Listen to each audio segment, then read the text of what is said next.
Are you retired or approaching retirement and wondering if you're wasting money or leaving money on the table anywhere? If so, stay tuned this week's episode of the Retirement Income Source, where it's all about the income.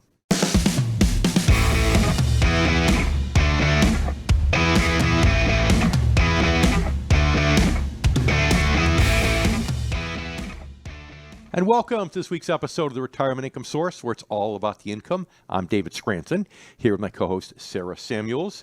And today we're going to help you identify some areas that you might just be wasting money, or perhaps not wasting it, but leaving money on the table. Because to me, if there's free dollars that you could be getting and you're not getting them, it's just as bad as wasting money. So Sarah, tell me, who's the bigger money waster in your household, you or Justin? We're both pretty frugal, honestly, Dave. And of course, it's great to be here with you and with all of our listeners this weekend. But I try to save money, but I'll go through spurts where all of a sudden I realize I need to buy a bunch of things and I'll spend a bunch of money on Amazon, or I'll spend a bunch of money at the grocery store. So I don't know. It's a toss-up, really. What about you and Teresa? You know, it's a toss-up also. She is pretty thrifty with things.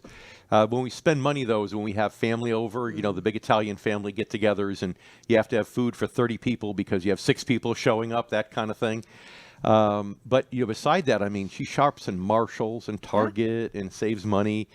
And I don't shop at all, except for maybe the big things. So I might spend on big items like maybe, when I get every 10 years I get a car, I might spend a little bit more. Buy the boat, maybe the house, Teresa lets you pick up the tab on those items. That's right, the big items. But that does all change when you're in retirement, Sarah, or getting close to retirement. Because, here's the thing.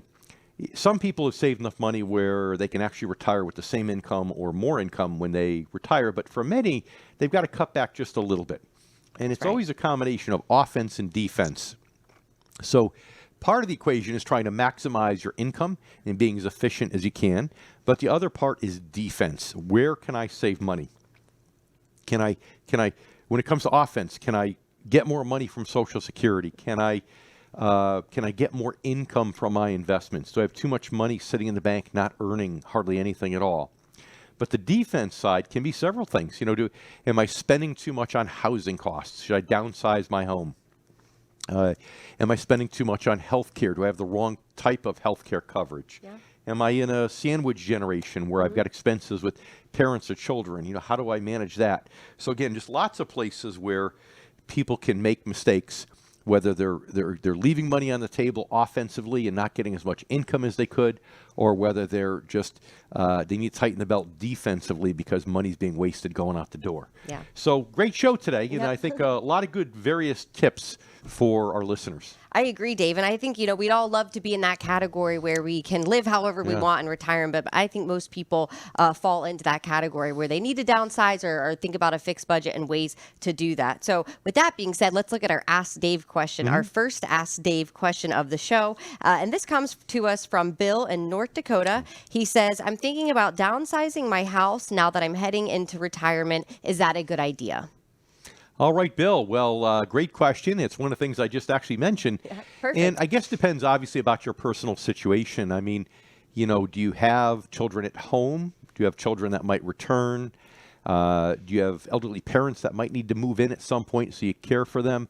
That's all part of the equation. But I find that most of the time, downsizing the house can be a good move. Because here's why.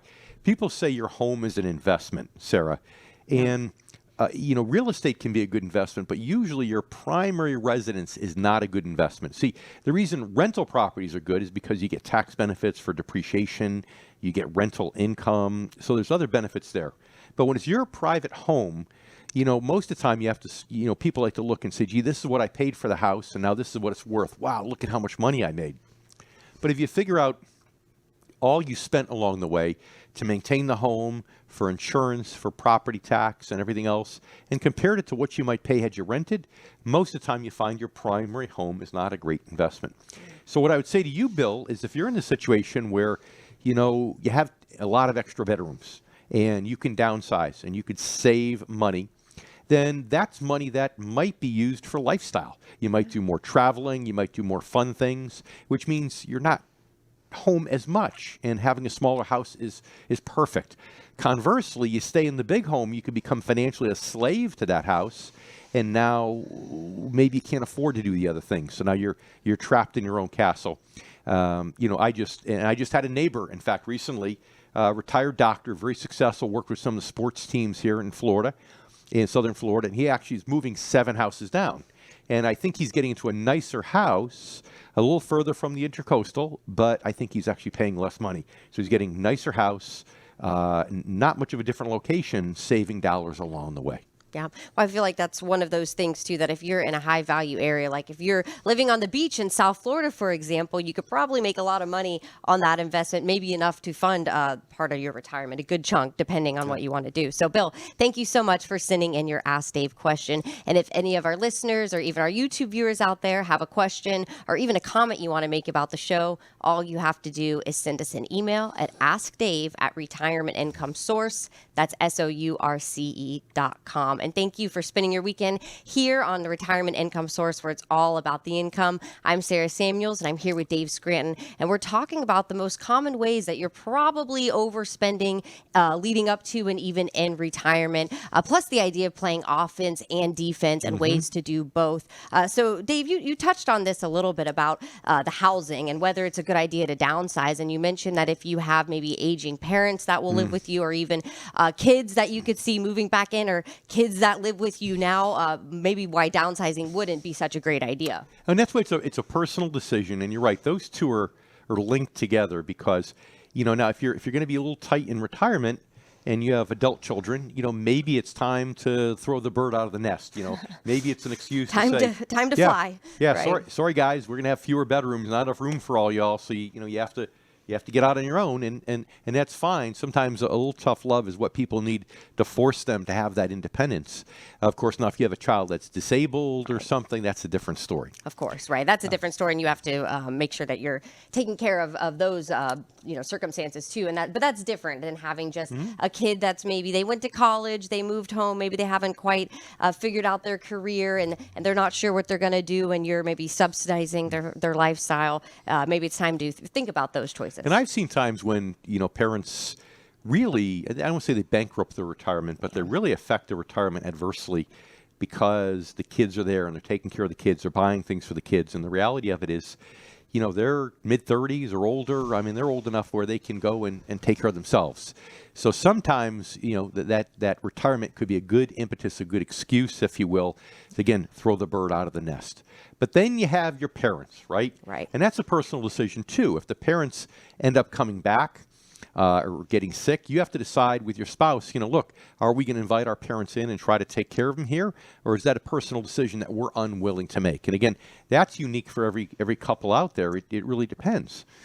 But if you are, well, then you have to plan on having space for that, having somebody there. Maybe it's having a mother-in-law apartment, or maybe it's having enough room, or maybe having enough room for your parents, but also enough room for a caretaker, right? Maybe you bring on a full-time caretaker.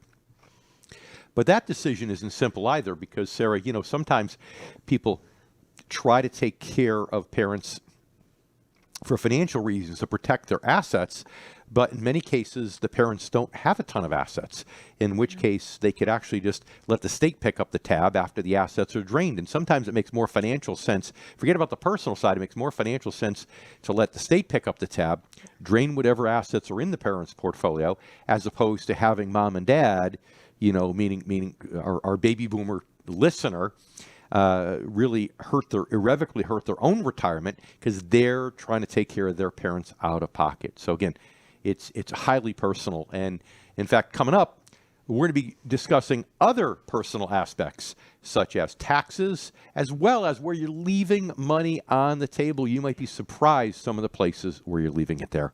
That's right, Dave. I'm Sarah Samuels here with Dave Scranton, and you're listening to the Retirement Income Source, where it's all about the income. Welcome back to the Retirement Income Source, where it's all about the income. I'm Sarah Samuels, and I'm here with Dave Scranton. And today we're talking about some of the most common ways that you might be overspending, especially leading up to and in retirement. So we've talked a little bit about the offensive strategy and the ways to save offensively, maybe by changing your investments, plus the defensive strategies that you should be taking a look at. And I think, Dave, that taxes is really one of those things that falls into the defensive category, because nobody wants to be paying too much in taxes. Most people want to minimize their taxes as much as possible. Yeah, now we're getting right into the thick of it. You know, we had the softball in the first segment of the show talking about kicking those 40-year-old children out of the house and downsizing your house and saving some property tax. But income taxes are much more complicated because it depends upon your personal situation. So, we are fortunate right now because we are in one of the lowest sets of tax brackets we've seen in a long time. A married couple today filing jointly making $100,000 is only in the 12% tax bracket, and that's pretty low. And some of that money is taxed at less than that. So you might be making $100,000 and paying $7,000 of tax overall. It's not terrible. But the national debt is going up. We're printing money like crazy. And when the national debt goes up, Sarah, it means that future taxes are likely to do what? They're going to go up as well. They're going to go up. That's right. So tax planning is not just planning for today, but it's planning for later. And the first step to realize is that the earlier you do this type of planning, the better off. So if you can plan a few years before retirement, it's ideal. If you're already retired, well, hey, you can't turn back the clock, but also it just limits some options because Social Security is not always tax-free. For most taxpayers today, 85% of their Social Security benefits, when they start taking them, are claimed as taxable income. So when you take Social Security, part of that decision should be, gosh, what tax bracket am I in and what makes sense? The other thing, RMDs, at age 73, these required minimum distributions start coming in.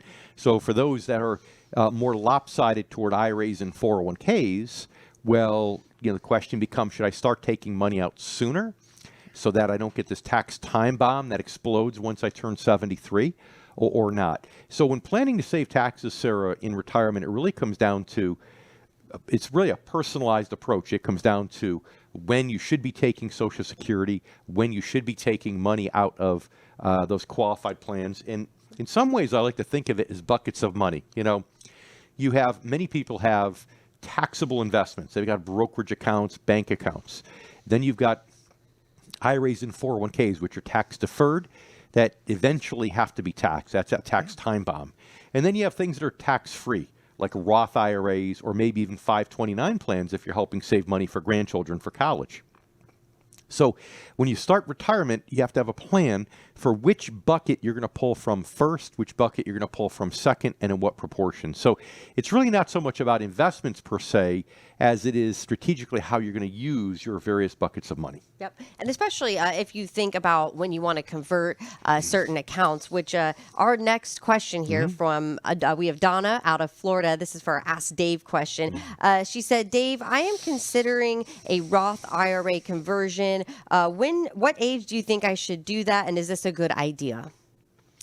Well, Donna, first of all, you have a distinct advantage being in Florida is that you don't have state income taxes, right? So as you know, when you convert from an IRA to a Roth IRA, you have to pay taxes on whatever you convert at the time. So at least you're just paying federal income tax, which is good. But again, everything depends upon your personal situation. Number one, whether we think tax brackets are likely to go up for you, which means because you're a higher income taxpayer, which means you're more likely to go up, versus if you're a lower income taxpayer, they're not as likely to go up, even no matter who's in office. Democrats, Republicans, they're likely to hit the affluent taxpayers first. So that's part of it. We think brackets are going up, but how much are you going to be affected by that? The second part of it, Donna, is how long do you think you live, right? And that depends upon your health, your life expectancy. It depends upon, how old you are now. But it also, in many ways, depends upon how much you have in regular taxable accounts. Because Roth conversions make the most sense, not when you're paying the tax out of the IRA money, but when you're paying the tax from a taxable account. For example, you make a $50,000 Roth conversion. Ideally, you want to convert that whole 50 into the Roth And if it cost you $15,000 of tax, you want to take that $15,000 out of some other taxable account, like a brokerage account or like a bank account. So those are the factors that really come into play here. Are you a lower income taxpayer, higher income taxpayer? How old are you versus what you think the best educated guess might be for your life expectancy, given your family heredity and your current health and all that? And also do you have money that's not that you could pay the taxes with in another bucket? And lastly, I would say it also depends upon how you're balanced between these tax-deferred accounts, tax-free accounts, and taxable accounts. And if you're lopsided, then it might make sense to do a conversion. But I will tell you, Donna, usually it's not all at once. Usually it's a plan to convert certain dollar amounts annually over a period of time.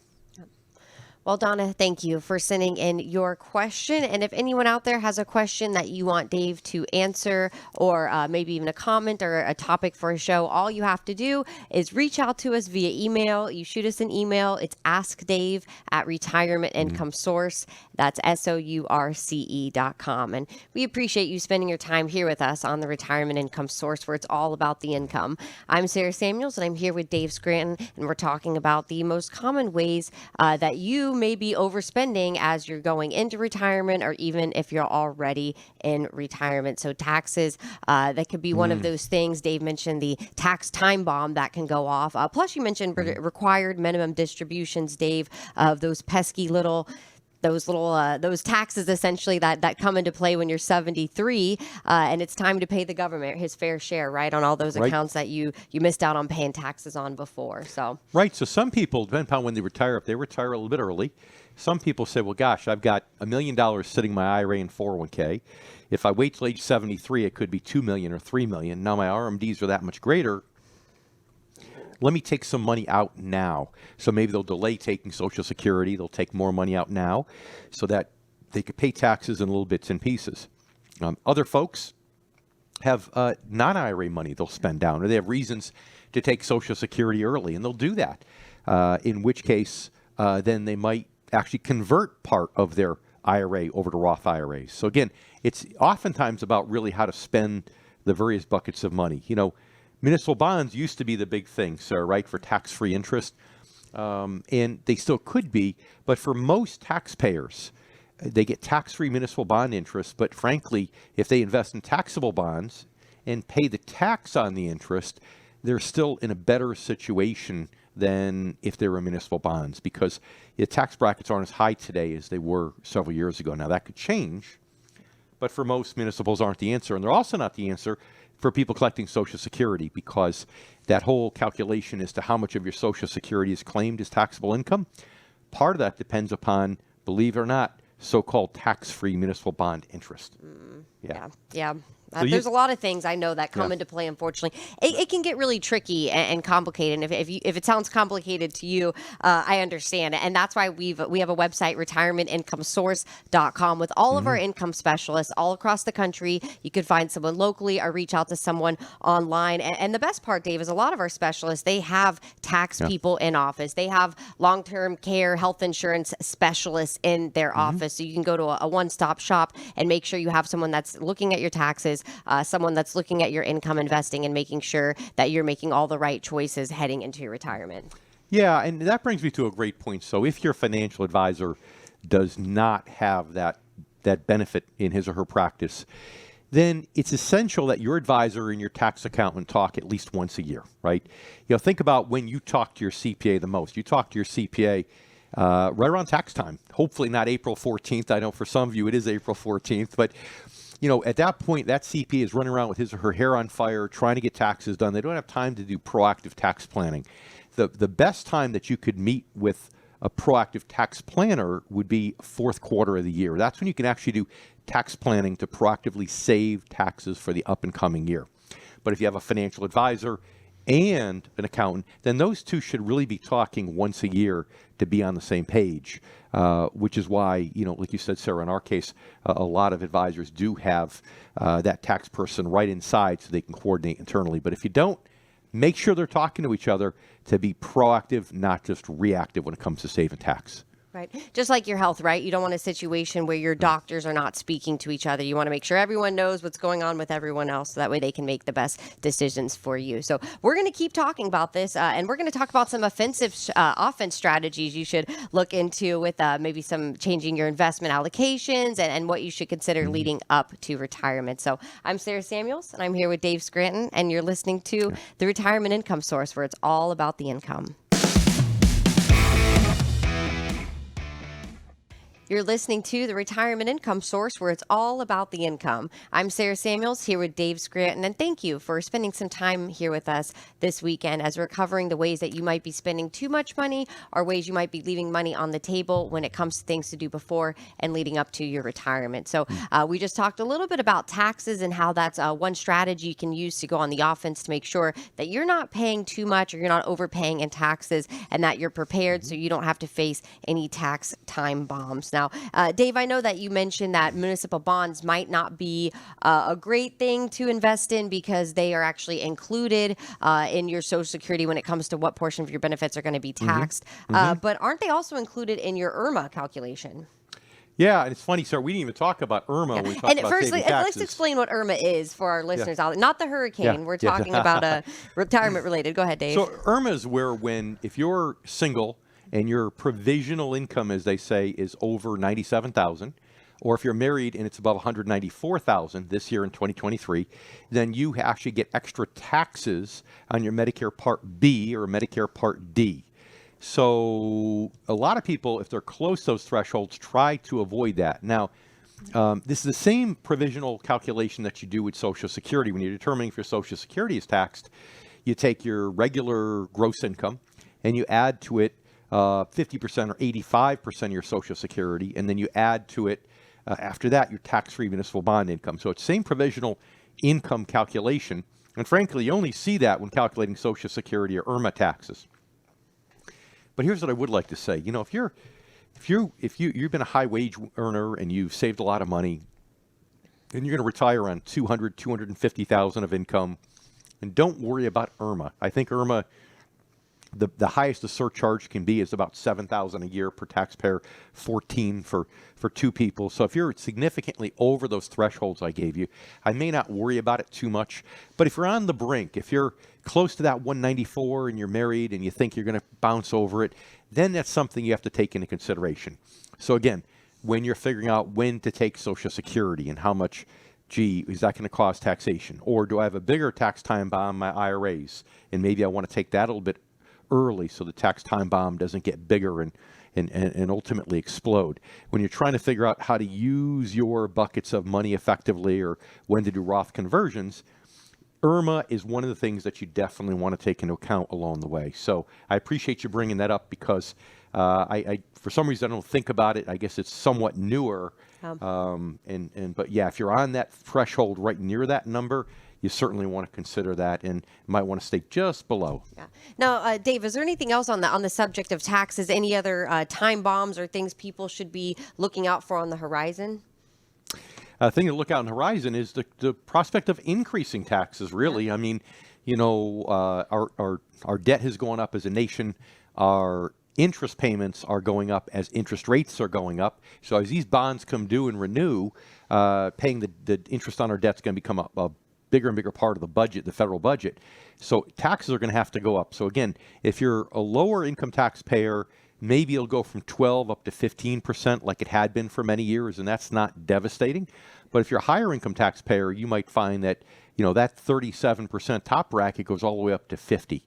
So you definitely have to pay attention if you're a higher income taxpayer. Yeah, and there's a lot of pieces of this retirement pie. And one of those huge pieces, and we've talked about this a little bit today, is really Social Security and the big question of when do I take Social Security benefits? So our next question here is from Kevin in North Carolina. And Kevin sent us this question via email, which you can do too. All you have to do is email us at askdave@retirementincomesource.com. So Kevin sent an email. He said, Dave, I know taxes are a factor to consider when I plan to take my Social Security benefits, but what are some of the other factors I should consider? All right, Kevin. Well, there are a lot of factors in determining when to take Social Security. So let's start with longevity in your family and your personal health. As a general rule, the longer you're going to live, it makes sense to delay Social Security if you have health issues that are significant, or you just don't have any longevity in your family, then taking it earlier might make sense. But I'm talking to you as if you're single. And if you're married, it could be a different story. Let's say you were the higher breadwinner, right? And you might have heredity that's not so good, but maybe everybody in your wife's family lived to be 100, right? And remember that when you pass on, your wife gets to give up her Social Security benefit and take yours, which might be higher. So even if your heredity works against you or your health works against you, delaying may still make sense if the heredity for the two of you as a unit is well into the 90s. So that's the first part of it. The next part is, are you going to be working? Because if you're going to be working and making any reasonable amount of income at all, you probably do not want to take Social Security before full retirement age. And full retirement age is anywhere between age 66 and 67, depending upon when you were born. So you don't want to take it early if you're going to be working. Now, if you take it at full retirement age, let's say 67, now you can work and make as much earned income as you want, and they won't take away from your Social Security. So it's important to understand that earned income, retiring early, and collecting Social Security early, earned income causes a reduction in Social Security. Total income from all sources, including pensions, rental income, interest, and dividends, causes taxation of Social Security. And the final part is this general tax saving strategy. Kevin, if you have a tax saving strategy based upon how well balanced you are, how lopsided you are between taxable investments, tax deferred investments, and tax free investments, that may trump the other. For example, if it makes sense to do Roth conversions because you're lopsided toward tax deferred, you may want to hold off Social Security until you're 70 years old so that you can do these Roth conversions and help save some taxes. So again, a lot of things go into the mix here. You're going to want to talk to a Social Security expert, a financial advisor that has invested in software that can show you how to maximize your benefits, because unfortunately you call the IRS and they're not allowed to make recommendations. Oh, yeah. Well, Kevin, we appreciate you sending in your question via email. If you have a question or you have a comment, or if you're confused about anything we're talking about, you want a little bit more of an explainer, all you have to do is send us an email. That's askdave@Retirement Income Source. That's SOURCE.com. Thank you for listening to the Retirement Income Source, where it's all about the income. I'm Sarah Samuels. I'm here with Dave Scranton, and we've had a pretty busy show, a show full of information about ways that you can avoid overspending too much, as well as ways you can avoid leaving too much money on the table when it comes to things like taxes and paying too much in taxes, and ways that you can avoid those tax time bombs. So, Dave, what are some other ways, some other helpful hints you have when it comes to taking Social Security? Because I know for a lot of people out there, they might be thinking it sounds really complicated, that they're married and that maybe they were the breadwinner and they think they're both going to last. And it sounds like it could really get complicated. Well, it can be, and that's why you want to get it right, because the reality is we talk about leaving money on the table. Social Security is one of the primary places I see people leaving money on the table. And sometimes, Sarah, the difference between the number one best method and the number two best method of taking Social Security for a particular individual could mean an extra $100,000 of cumulative benefits over the course of your lifetime. And there are literally hundreds of different ways to take Social Security, especially if you're married and you have different combinations of how you and your spouse could take them. So I think the most important thing is to start to plan early. And like I said, Social Security unfortunately can't help you and make a decision. They can't make recommendations. They're simply not allowed to. Now, there is some rudimentary software that they have that you can use, but it's not as robust as software that financial advisors can purchase. And this is where, if you're working with a financial advisor who's truly an income specialist, so I don't mean that retirement planner that's gotten you to retirement, but someone who's actually an income specialist who's designed to take you through retirement. To me, if that person is worth his or her salt, then they've invested in this Social Security maximization software. There's several companies that make these things, and they're not cheap, which is why it's cost prohibitive for most of our listeners to go out and buy it, because they're making the decision once. But your financial advisor, if they're truly an income specialist, they've got to realize that Social Security is a core component of almost every retiree's income. And so, again, I wouldn't take an income specialist seriously if they have not made the investment in the software to help show you how to maximize those benefits given your personal situation. Yep. And all of our income specialists, of course, have this type of software because they work on customized solutions for you. And you can check that out by going to retirementincomesource.com. So still to come, we're going to talk about the biggest one here, making sure your investments are income generating and they're right for you. All that is coming up. I'm Sarah Samuels here with Dave Scranton, and you're listening to the Retirement Income Source, where it's all about the income. And welcome back to the Retirement Income Source, where it's all about the income. I'm David Scranton, here with Sarah Samuels. And today, we're talking about if you're retired or close to retirement, how to stop. What are we talking about? Ways you might be overspending money versus ways you might be even leaving money on the table. Maximizing your money, basically, before good. and Got it. I'm good. In 3, 2, 1. And welcome back to the Retirement Income Source, where it's all about the income. I'm David Scranton, here with Sarah Samuels, and today we're talking about wasting money and how to stop wasting money and how to stop leaving money on the table, which is particularly important if you're retired or approaching retirement. So, everything you're spending on upkeep your house. Can you downsize your house? Can that money go into things that are more lifestyle-based that you can enjoy, or are you a slave to your home? Speaking about being a slave, are you a slave to your adult children? Are you supporting healthy, well-bodied adult children that's going to jeopardize your own retirement, or maybe it's a great chance now to kick the bird out of the nest, right? Taxes, that's a big place where a lot of people waste money by tax leakage. So we talked a lot about how to seal that hole, to seal that leak, and also about Social Security, which is one of the biggest places where people leave money on the table because they don't take the best Social Security options to maximize their benefit. But finally, Sarah, my favorite topic, of course, is leaving money on the table when it comes to your hard-earned investment dollars. Yep, and this is something you don't want to do. And I think part of the reason why so many people out there, and some of our listeners and our YouTube viewers, you might find that you're doing this, but a lot of people have trouble with the transition. They have trouble with the transition from working for 30, 40 years to not working, and they have trouble with the transition of their investments to this mindset that you talk about all the time, Dave, of going from this total return focus to more of the income focus with the magic formula. Yeah. Well, I mean, because you've been working your entire life for 40 years. You're putting money in a 401k, and all you care about is total return.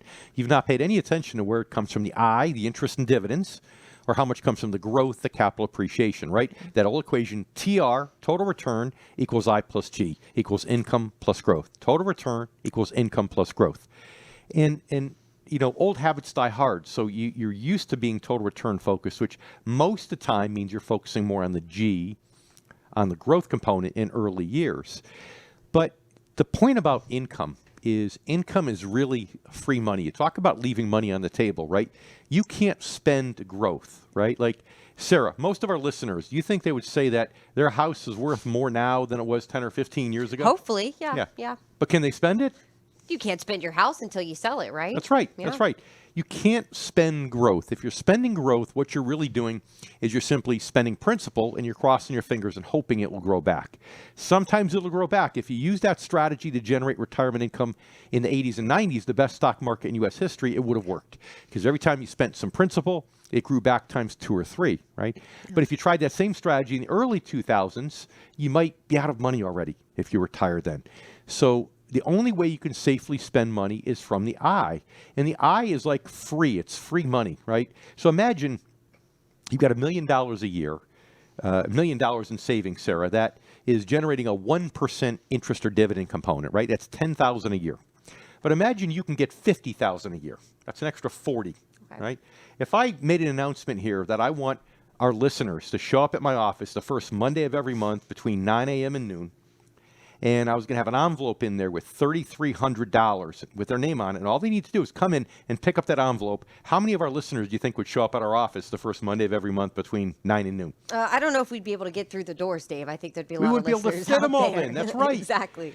Well, because it's almost like a paycheck, right? Yeah. That's the idea. that $3,300 a month is an extra $40,000 a year. So if you're sitting with your investments and getting an income and interest dividend of $10,000 a year, and you know you could be getting $50,000, it's like you're leaving $3,300 a month of potential income on the table. And Sarah, that's one of the things that make me crazy when people don't make this paradigm shift, because you talk about leaving money on the table. That could be worse than not taking the right Social Security claiming option. Yep. And it's not just people that are at or near retirement that have trouble making this transition. It's actually a lot of the financial advisors that are in the industry. So our next question here, Ask Dave question, actually comes from Janice in Connecticut. And she says, why do so few financial advisors actually specialize in income? Well, Janice, that's the $64,000 question. And you know what, Sarah? I think we should do a whole show on this. I think we should really do a whole show, maybe even next week, on why this is such an issue, because Janice has a good question here. And Janice, I'll try to give you a quick answer, but you're going to want to stay with us next week to hear more about this. Here's the reality. The reality is that we're all products of our earliest paradigms in large part. And you learn a habit early on in your life. Let's say somebody taught you how to fish in a lake. Your grandfather taught you how to fish by putting a worm on the hook. All right. Now, there's better bait in most places than putting a worm on a hook. But if that's how you learned how to fish, if that's your first paradigm, well, that's probably how you're going to teach your children to fish and your grandchildren to fish. It gets handed down. And a lot of the advisors that are out there today, we're aging. A lot, we have conferences, and sometimes I feel like I'm one of the whippersnappers, and I'm 57 years old at the conference. So financial advisors are an aging population. Most of us got into business in the 80s and 90s, the best stock market in U.S. history. And as a result, our paradigm became growth. And it's really hard to change that paradigm when that's what you grew up with. And I also think that a lot of financial advisors, Janice, believe that they can charge you more. They can make more money if they have you in things that are riskier, because you feel like, oh my goodness, I need this advisor to watch this stuff, all right? So you have one that's more of an innocent reason, maybe one that's slightly more of a sinister reason, Janice. But again, I agree, it's one of my frustrations too.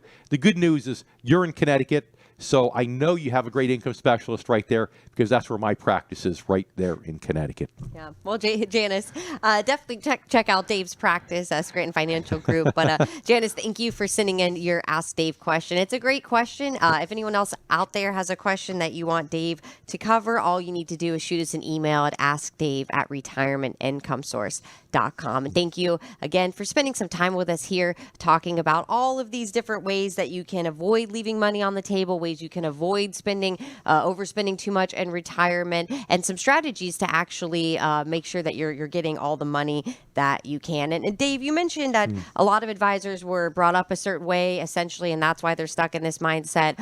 You also mentioned that it's that a lot of advisors are aging, but I think the other part is that being an income specialist is difficult. It takes a specialty knowledge. It takes access to the right tools to be able to actively manage all these different portfolios, which is exactly what our team does, but it's difficult. It is difficult. Yeah. And for the advisors, maybe the advisors realize that, although I will tell you, a lot of advisors that are more growth-oriented, that are G-based advisors, I like to say, they don't really know it's more difficult. It's only when they get in it. Some of them do, but not all of them do. Certainly the do-it-yourself investors that are listening probably don't know that income is more difficult. They think income is easier. Yeah. But again, for the do-it-yourself investors, they struggle too, because, think about it. Let's say guys, right? Guys suffer from this affliction the most, right? Guys are testosterone, right? They love it. They're aggressive. And that's how you learn. You got rewarded early on. You're in your 80s and 90s. You're growing your assets. Every time you did, it felt good. So your paradigm quickly became take more risk to get more return. And, the problem sometimes with male do-it-yourselfers, women do-it-yourself investors tend to be much more rational, by the way, Sarah. So the men are actually the more emotional ones when it comes to investing. Emotional, but in almost lack of fear. They don't have a healthy sense of Danger. Of fear. That's right. It's gotcha. like it's like being out in The a boat thrill in the of the middle of the hunt. ocean in a storm and not respecting the ocean. Well, you have to respect the danger in the markets. And again, men, a lot of men went to school, they were athletes, they love racking up the score. So I find that a lot of times, the men that are the best do-it-yourself investors are the ones that are humble enough that when they get close to retirement, they know, okay, I'm a great offensive coordinator with my money. I still want to be in charge. I want to be the head coach of my team. I want to be the offensive coordinator.